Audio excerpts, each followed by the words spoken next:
No, I'm not drunk, I just did a lot of flips.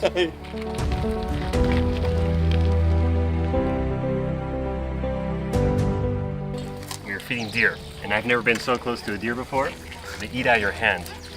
It's a very unique experience. Look at that. Oh my god.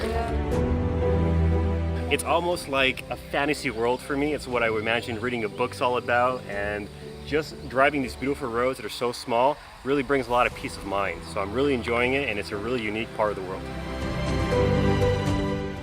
We are currently at the Rogaška glass factory. It's one of the last places that has handmade glass, and it's over 350 years old.